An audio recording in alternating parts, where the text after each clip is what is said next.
more efficient, safer coffee brewing. William Hovey Smith, 2025. This is Hovey Smith, the Backyard Sportsman. And today, I'd like to talk to you about coffee. Anybody who's been to the grocery store lately has discovered that coffee prices have increased enormously in the recent months. Nowadays, it seems that you pay twice as much money to buy half as much coffee. Yeah. So what do you do? Well, there are alternatives. Stop drinking coffee altogether. Well, that's one. Often recommended by physicians, by the way. Well, not acceptable to most people. You can do other caffeine drinks. Tea, for example. Diet Coke, for example. Yeah, you can. Or you can see if you can discover a way to actually use less coffee and maybe drink a safer coffee than you are now using. And how is that so? Well, this is the typical plastic, mostly coffee maker that's in a lot of people's homes these days. I've had this one for some years. And it has its problems. More recently, it has been disclosed that plastics, particularly when subjected to heat, emit forever chemicals, which does the body no good.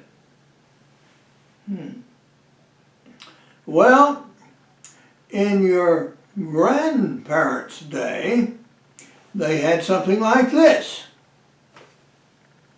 A percolator. All stainless steel.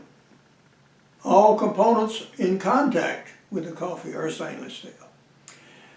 This percolator is brand new. You can buy it today from Presto. And yeah, I remembered something from years ago. During World War II and during the Depression, when money was scarce and our coffee was rationed, there was a common way used to extend your coffee supply. And what you did was you cooked your first batch of coffee of the week on Monday, and you left the grounds in the little stainless basket here, and you added a third more new coffee to the old grounds, and you reperked it, and you drank that. Then the following day you added another portion, another measure of coffee. If you used 2 to start with, then you'd add 3, then 4, and so on. And you did this through the week, and then at the end of the week you threw the whole mess out and started all over. Well, did that work? Well, it seemed to work during the day. And so we have tried it in this pot right now. And it has perked. And let's see what we've got.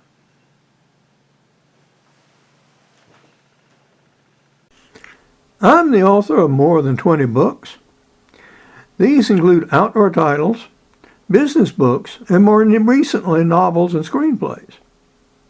During the decade that I was associated with or ran bush camps in Alaska, I very often cooked. I was usually the best cook around. And so we improvised sometimes, and we had ptarmigan for a meal or two on occasion, as well as fresh salmon forked out of the creek. We made do with what we had.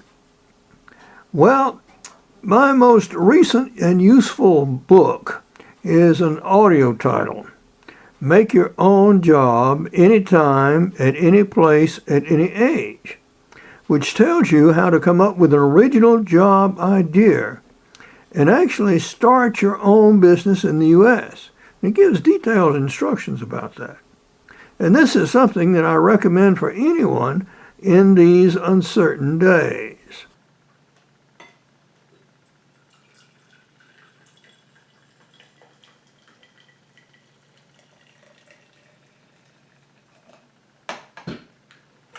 We have something that looks very much like coffee. And, yeah, that seems to have worked then, it seems to have worked now. Okay, let's see how it tastes.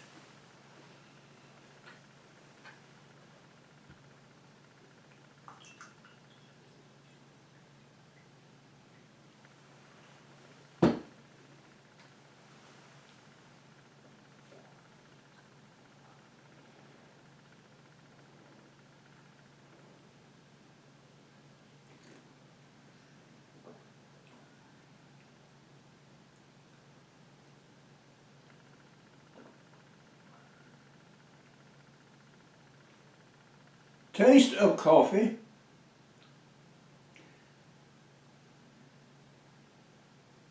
This is about the intensity of coffee that I drink. So I really can't tell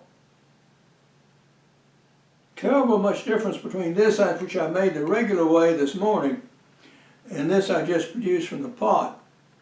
So I deem that experiment a success. So this is one way you can extend your coffee. Now, if you wanted to go to the cheapest possible method of extending your coffee supply, the cheapest way, absolutely, would be to buy your roasted coffee beans, grind them at home, put them in an old-fashioned stainless steel percolator, put them on the stove by, and cook it on the stove. That way, if you want a stronger coffee, you can just percolate it longer.